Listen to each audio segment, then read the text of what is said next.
Je vous le disais au sommaire, ce matin, on s'intéresse donc à la loi de finances initiale, exercice 2023. L'examen de ce projet présenté la semaine dernière devant le CNT se poursuit. Les conseillers ont déjà adopté le volet recettes de la LFI qui se chiffre à plus de 27 000 milliards de francs guinéens contre 26 000 milliards en 2022, soit une augmentation de 6,15% des recettes qui seront essentiellement mobilisées, il faut le rappeler, par les impôts, la douane et le trésor public, des structures qui vont donc devoir aller au-delà des performances réalisées l'année dernière. Nous en parlons avec l'économiste Mohamed Kamara. Nous l'avons en direct. Oui, bonjour et bienvenue. Bonjour à Rissatou, bonjour à toute l'équipe. Alors Mohamed, les conseillers examinent le projet de loi de finances initiale 2023. Hier, le samedi, le volet recettes a été adopté. D'abord, la première question, quel regard, quelle analyse portez-vous de manière globale sur ce budget de l'État exercice 2023?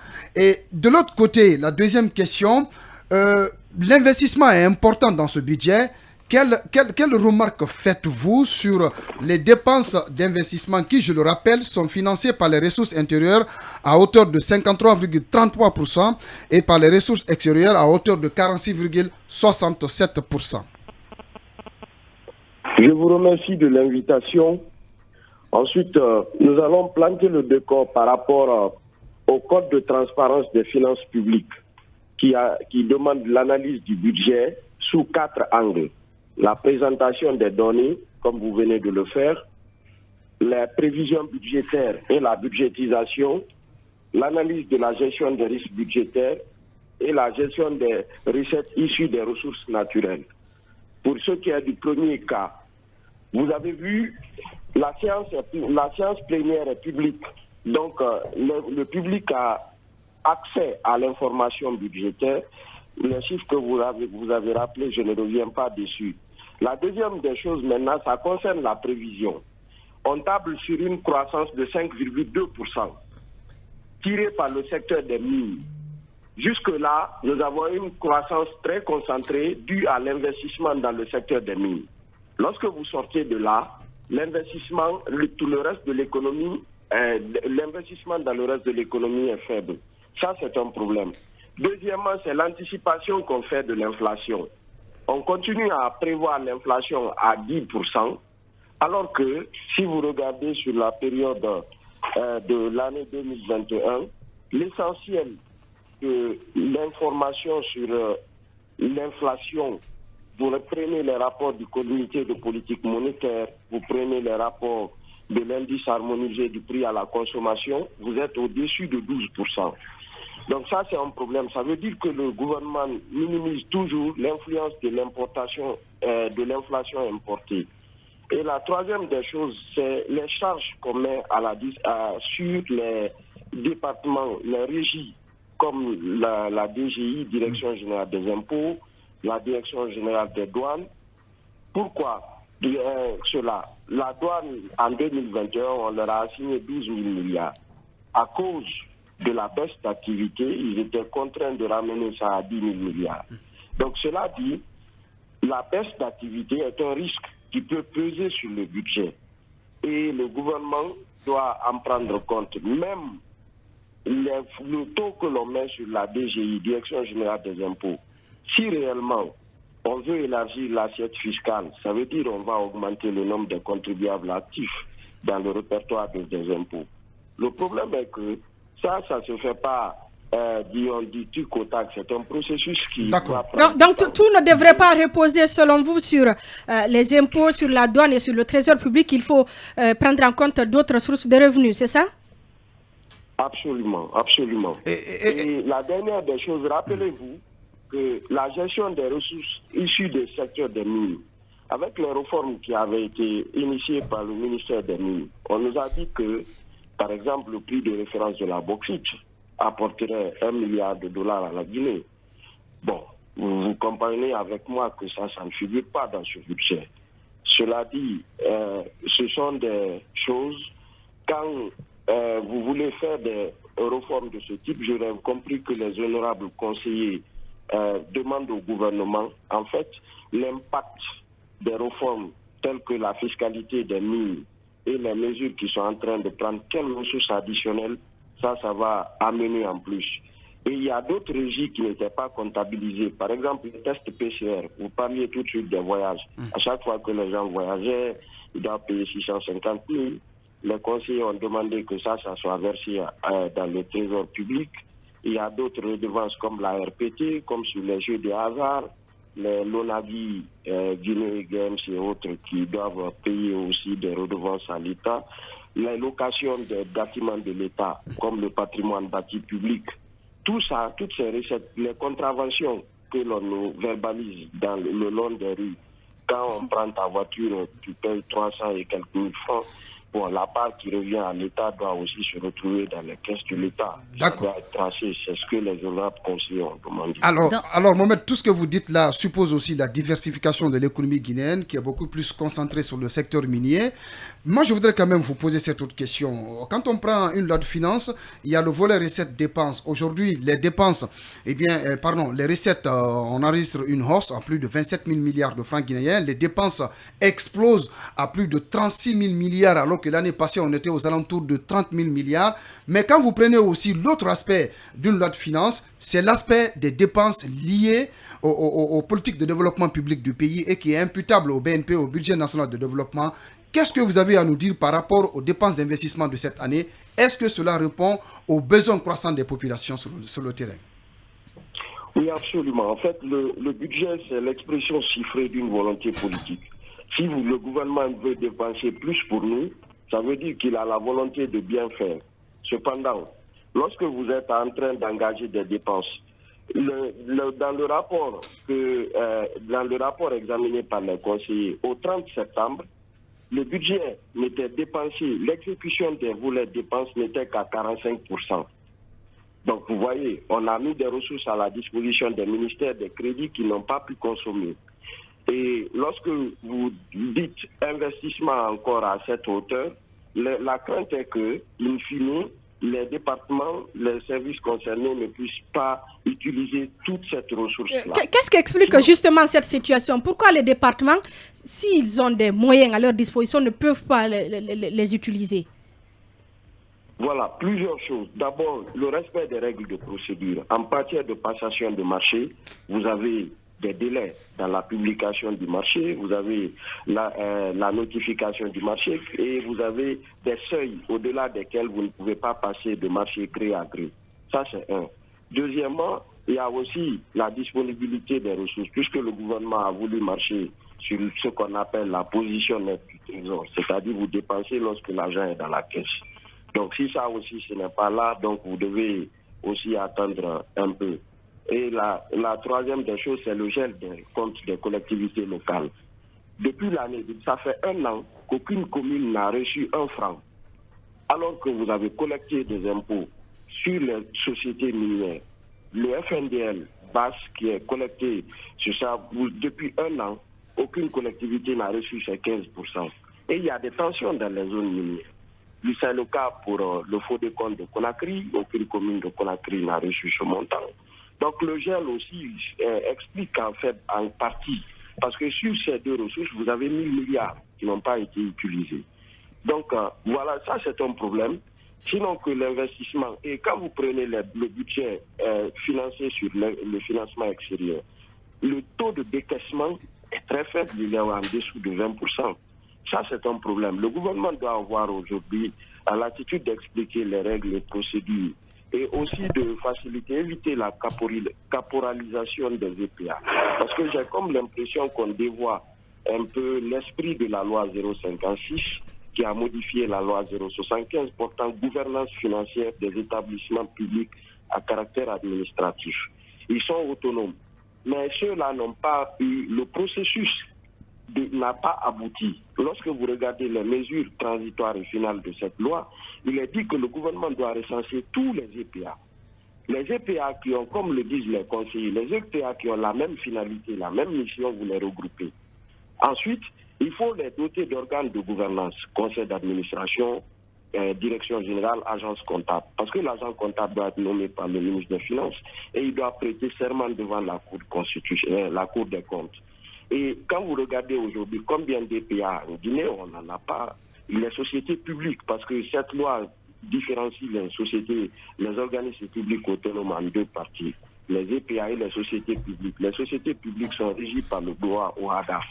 Ils doivent publier aussi des comptes conformément à ce traité du droit de l'organisation du droit des affaires. Il faut donc réorganiser les choses. Tout à fait. Ça mérite. Et aussi, le volet transparence. Le règlement général de la gestion budgétaire et de la comptabilité publique stipule que tous les comptables doivent présenter chaque 3 mois leur compte. Ce n'est pas un rapport d'activité qu'on doit faire, surtout à l'attention du Premier ministre ou du Président.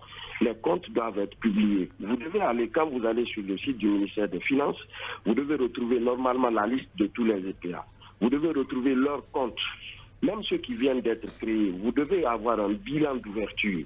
Le bilan d'ouverture, ça vous dit, c'est ce que j'ai trouvé là, quand ça a été créé.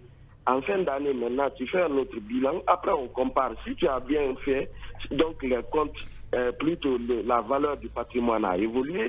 Si tu as mal fait, ça veut dire que la valeur du patrimoine a baissé. Donc, il est plus facile de juger un responsable d'un établissement public ou d'une société publique sur ce résultat-là. Les comptes. La gestion axée sur les résultats. Voilà. De même que, parce que quand les conseillers donnent onction au ministre des Finances, chaque 3 mois, il fait un rapport au CMT pour présenter l'exécution du budget. C'est ce qui doit se répercuter aussi sur ces sujets à lui, c'est-à-dire les pools financiers des ministères. Chacun doit, chaque 3 mois, publier ses comptes. Lorsqu'on est transparent, on rend la gestion plus vertueuse. Et comme j'ai l'habitude de dire avec d'autres collègues, ce ne serait plus le président Doumbouya seulement qui surveillerait la gestion des finances publiques, c'est tout le peuple de Guinée, parce que quand les informations sont publiées, voilà, tous ceux qui savent la comptabilité seront lire. Peuvent faire des vérifications. Monsieur Camara, nous remarquons que dans cette loi de finances initiale, la dépense à effectuer est beaucoup plus énorme que la recette à trouver. Comment faire en sorte de rattraper ce gap et comment faire pour équilibrer lorsqu'on sait que s'il y a beaucoup plus de dépenses alors qu'on n'a pas les recettes suffisantes pour cela, ça pose problème? Ça s'appelle le déficit budgétaire. Les finances par endettement, emprunt. Ils vont émettre ce qu'on appelle les bons de trésor et les obligations de trésor. Vous suivez ces opérations avec la Banque centrale. Ils vont demander aux banques primaires l'épargne que nous avons laissée dans nos banques là-bas. Comme on ne les utilise pas, alors l'État va nous les emprunter. Alors, le seul risque à cela, c'est que le taux est élevé, il est à 13-14%. Donc ça veut dire chaque 100 milliards qu'on emprunte, il faut ajouter 14 milliards d'intérêts pour rembourser cela. Sinon que c'est un exercice, puisque notre secteur financier a cet argent et ne l'utilise pas, au moins l'État, lui, va l'utiliser pour financer les infrastructures. Donc pour votre question, la réponse est on va financer le déficit par l'emprunt. D'accord, Mohamed, je voudrais aussi toucher un pan de cet LFI exercice 2023. La gestion budgétaire suppose, disons, la transparence et la reddition des comptes. Ça, c'est un premier aspect. L'autre aspect, vous l'avez rappelé, le déficit budgétaire, il se creuse à plus de 8 000 milliards dans cette LFI 2023. Mais, lors de la présentation de cette loi devant les conseillers, eh bien, le pôle économique et financier du gouvernement a rappelé la nécessité aujourd'hui de maîtriser les exonérations. Qu'est-ce que vous avez à nous dire à ce niveau? Il le faut. Vous savez, actuellement, le budget, c'est l'arme que les États ont pour relancer l'économie. Nous sommes à une période de crise, on sort de Covid, on est dans la guerre en Ukraine. Pour un pays qui importe beaucoup pour sa consommation, comme nous, on est impacté. Alors, que font les États? On relance l'économie à travers les moyens budgétaires, l'investissement public. C'est pourquoi il n'est pas mal en soi que le gouvernement ait la volonté de mettre 14 000 milliards en investissement pour relancer. Mais pour cela, il faut qu'il y ait une politique cohérente. Le PRI, Programme de référence intérimaire, duquel découle le programme de relance économique, doit pouvoir prendre en compte des aspects qui facilitent la chose aux investisseurs, aux entrepreneurs locaux. Parce que si l'entrepreneur est pris au coup par les impôts qu'il doit à l'État, alors son activité risque de s'arrêter et il risque de mettre des gens au chômage. Donc on doit lui faciliter en décalant son impôt ou totalement l'exonérant pour lui dire, bon, cette année tu ne payes pas, mais la condition est que tu gardes tes salariés. Mais on suppose qu'il y a des flous autour de ces exonérations fiscales. Et finalement, s'il y a trop d'exonérations, l'État ne va pas remplir ses caisses. D'accord. Chaque année, il y a ce qu'on appelle le rapport des dépenses fiscales. C'est que par rapport à la législation, l'ensemble des impôts auxquels nous sommes soumis, si l'État décide, par exemple, comme c'est le cas, de renoncer au droit d'entrée sur la farine, sur le riz, sur l'huile alimentaire, c'est une dépense pour l'État. Mais c'est fait pour que nous, on achète le riz, la farine et les autres produits la moins chers. Donc, chaque année, ça, c'est évalué. Ça s'appelle le rapport sur la dépense fiscale. Et l'année dernière, c'était plus de 2800 milliards. Donc, ça fait quand même 278 millions d'euros qui ne sont pas allés dans la caisse de l'État parce que l'État voulait soulager le panier de la ménagère. Je pense que les honorables conseillers aussi doivent demander ce rapport pour cette année. Parce qu'avec les exonérations-là, que ce soit dans le secteur minier, dans le secteur industriel ou dans le secteur des commerces, des services, l'État doit voir est-ce que la quantité d'argent qu'on laisse pour que la population vive mieux vaut vraiment, est-ce que le jeu en vaut la chandelle? Donc, c'est un art entre ce que l'État laisse et ce que la population perçoit en termes de bien-être. D'accord. Alors, pour terminer, Mohamed, quels sont les secteurs qui sont priorisés dans cette loi de finances? Alors, dans l'investissement, les infrastructures, le gouvernement a ce que l'on appelle il a dit de consacrer plus d'argent au secteur régalien de l'État, donc ministère de la Défense, ministère de la Justice, la Sécurité, pour assurer la politique de refondation. Il y a aussi les infrastructures. Alors, il faut rappeler quand même que le CNRD très rapidement d'énergie ici, c'est par exemple l'accord cadre que l'on a avec la Chine, il y a de l'argent avec.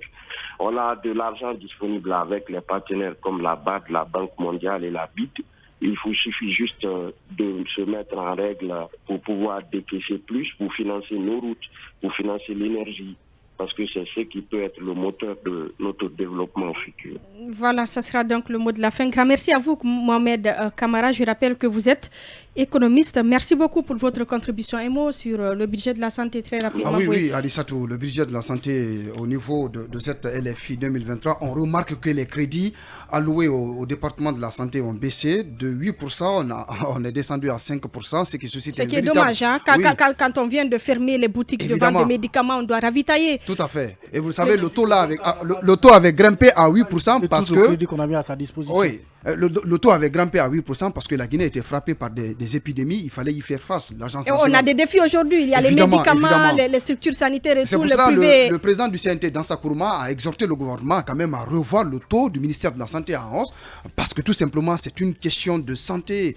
Et ça touche à toute la nation. Nous y reviendrons dans les prochains numéros de votre émission, le supplément. Merci à tous, à l'ensemble des chroniqueurs, à l'équipe technique, Tcherno Hassan Giaouné, Ibrahim et Mamadou Silla, à nos deux techniciennes, Fatoumata et Salimatou Diariou. L'émission revient demain dès 8h. Très belle journée à tous.